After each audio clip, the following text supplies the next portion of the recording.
Assalamualaikum warahmatullahi wabarakatuh. Sejarah berdirinya pesantren. Pondok Pesantren Mambaus Sholihin didirikan oleh seorang kiai yang bernama lengkap Kiai Haji Holikul Yasin, SPDI, MM. Yang mana beliau merupakan pendiri sekaligus pimpinan Pondok Pesantren Mambaus Sholihin. Pondok Pesantren Mambaus Sholihin berlokasi di Jalan Rawasari Dusun Arpes Desa Pasanggar Kecamatan Pegantenan Kabupaten Pamekasan, Jawa Timur. Pada tahun 2007 Masehi, Pondok Pesantren Mambaus Sholihin awalnya merupakan lembaga pengajaran Islam dengan format salaf atau tradisional murni dengan sistem pengajian sorogan dan wetonan atau bandongan. Sejak awal keberadaannya pondok pesantren ini berasaskan salaf menyelenggarakan pendidikan keagamaan klasik yang berbentuk sarogan yang isinya hanya mengkaji kitab klasik keagamaan atau kitab kuning yang tentunya juga mengajarkan Al-Quran sebagai pedoman utama umat Islam. Seiring dengan laju perkembangan zaman pondok pesantren, Mambaus Sholihin, ini sudah mulai berbenah diri dengan menyediakan pendidikan yang bersifat umum. Pondok Pesantren Mambaus Sholihin tidaklah mengalami kemunduran, justru menunjukkan eksistensinya sebagai salah satu pondok pesantren yang terus berkembang. Jika dulu hanya dikenal sebagai pendidikan tradisional, sekarang tidak lagi. Saat ini Pondok Pesantren Mambaus Sholihin telah memberikan wajah pendidikan yang mampu mengintegrasikan antara keilmuan agama dan keilmuan umum. Banyak dari kalangan santri yang mampu menorehkan prestasi baik di bidang ilmu agama maupun ilmu umum. Itu menjadi bukti bahwa Pondok Pesantren Mambaus Sholihin telah mampu bersaing dengan ragam bentuk pendidikan lainnya. Adapun satuan pendidikan yang ada di bawah naungan Pondok Pesantren Mambaus Sholihin saat ini yaitu pendidikan formal dan non-formal. Pendidikan formal, TK Al-Hikam, SDI Al-Hikam, SMP Unggulan Al-Hikam, SMK Bina Bangsa. Pendidikan non-formal, TPQ Al-Kholidi, Madrasah Diniyah Takmiliyah Ula dan Wusto Mambaul Hikam, Tahfizul Quran, metode cepat baca kitab kuning. Sarana dan prasarana cukup memadai.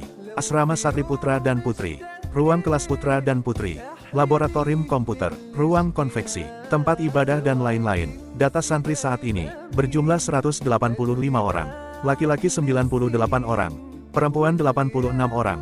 Data guru atau tenaga pendidik saat ini berjumlah 23 orang, laki-laki 22 orang, perempuan 1 orang. Pada bidang perekonomian saat ini, fokus pada koperasi pesantren yang diberi nama Kopontren Royan, yang saat ini masih dalam tahap pengembangan dan masih membutuhkan tambahan modal usaha. Karena modal yang ada sangat terbatas, hanya dari kas pesantren dan masih sangat pas-pasan.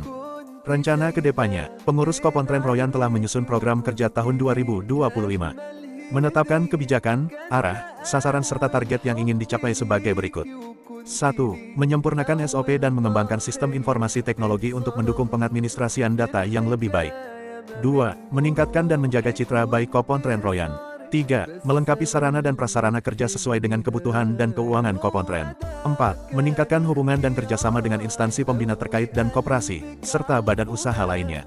5. Meningkatkan kinerja pengurus agar dapat mencapai target yang sudah ditetapkan dengan hasil yang maksimal. 6. Membuat profil usaha Kopontren dan menyebarluaskan berbagai informasi tentang fasilitas dan aktivitas Kopontren. 7. Menjaga dan merawat aset Kopontren. 8. Meningkatkan pengelolaan keuangan agar terjaga dengan baik. 9. Menyusun data-data perkembangan usaha untuk bahan evaluasi. 10. Menyusun laporan keuangan berupa posisi laporan keuangan dan SHU secara periodik bulanan, triwulan, semester, dan tahunan secara tepat waktu. Pendanaan. Sebagai suatu badan usaha, Kopontren Royan dalam menjalankan usahanya harus tetap memiliki modal atau biaya. Adapun biaya yang dibutuhkan untuk penambahan modal usaha pertokoan Kopontren Royan kurang lebih 50 juta rupiah.